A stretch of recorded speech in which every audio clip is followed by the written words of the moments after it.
back to BCA, everyone. Today we're going to be talking about the buffers. We have different buffers. We have short buffers, medium buffers, long buffers, heavy buffers, buffers with nothing inside.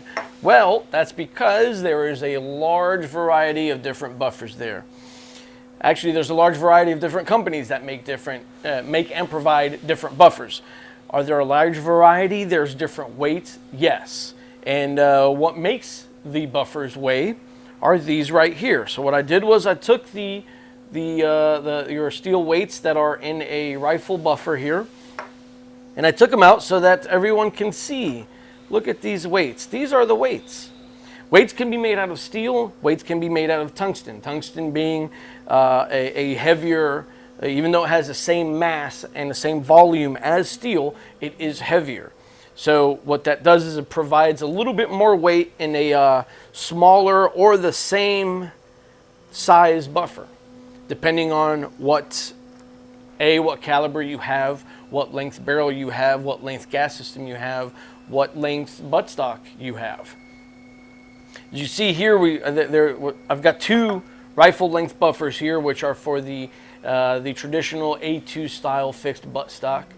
If you were to put these in your collapsible buttstock, your carbine size length buttstock, you're really hindering the amount of distance that BCG can travel every time you fire, because you've got a much longer buffer than your carbine buffer.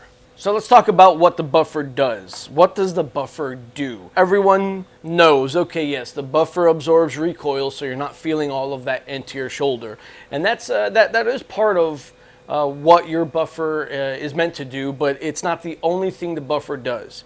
Whenever you can, if you are able to look at a video of an AR shooting, an AR rifle firing, and you see that BCG in action, the BCG is coming back, you'll probably notice that right at the back end where that BCG is coming back, you'll see that BCG pause for maybe a half a second and before it goes back forward because of your buffer spring pushing it forward.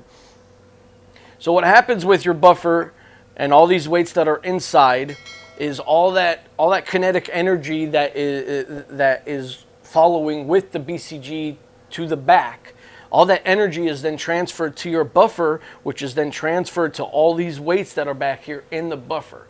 And that allows the BCG to pause for just a small moment, and it gives that case, that extracted case, enough time to eject out from in front of the bolt face and out of the way, out of your ejection port, and then the spring can then push the BCG forward to load a round from the magazine, feed it, chamber it, lock, and now you've completed the cycle. So yes, the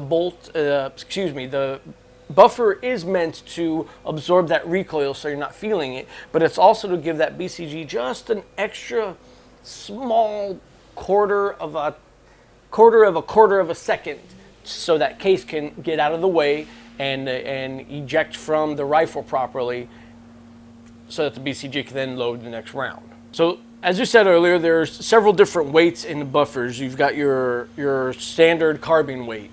That is what we use here at Bear Creek Arsenal. Your carbine weight can be from 3 to 3.2 ounces, okay? And your standard carbine weight is going to look something similar to this right here. Okay, it's got steel weights inside. Again, it's a good buffer to start from. All of our calibers are going to work on this carbine buffer here. Yes, some of the calibers you might feel a little bit more than the other with the buffers, but the carbine weight is a very good starting point. After the carbine buffer, you've got the H1. Your H1 is a little bit heavier than the carbine, obviously, but where the carbine is at the 3.2 ounce, your H1 is at the 3.8. Your carbine is good for your shorter barrels, your 16-inch barrels, your 10.5-inch barrels. Now the H1 is more for your, it could be your 16-inch barrels for say 7.62 or the 6.5 Grendel, something that has a little bit more mass and a little more kick than the 223 or the 5.56. After the H1, you've got your H2, which is now you're going into your 4 ounce, your 4.6 up to 4.8, 4.9 ounce. Now you're talking about something a little bit heavier, maybe something more for like the 450, the 458, even the 12.7 maybe. After your H2, you've got your H3 now. We're talking about something now even heavier. I don't see which one of our calibers are going to be using the H3. If your buffer is too heavy, you can affect the cycle of the BCG.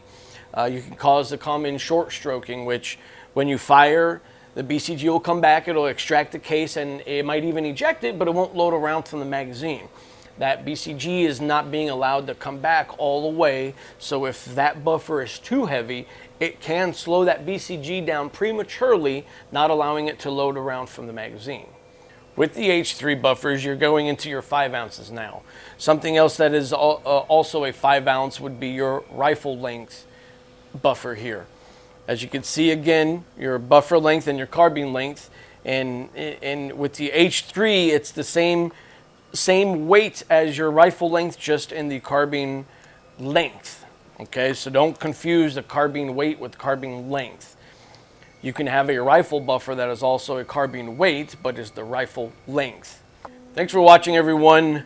Hope you learned something. Of course, everyone's going to have their own preference in buffer weight with what caliber they're using, the length of their barrel, the length of the rifle, the length of the gas system. So many different aspects that will influence the type of buffer that you'll need and the one that you'll end up using. So again, hope everyone got something out of this. If there's anything that y'all want us to cover, anything that y'all want us to talk about, just drop a comment in the comment section, and we'll see what we can do. Don't forget to follow us on Instagram and YouTube and Rumble. Be safe in the woods. Be safe on the range. We'll see y'all next time.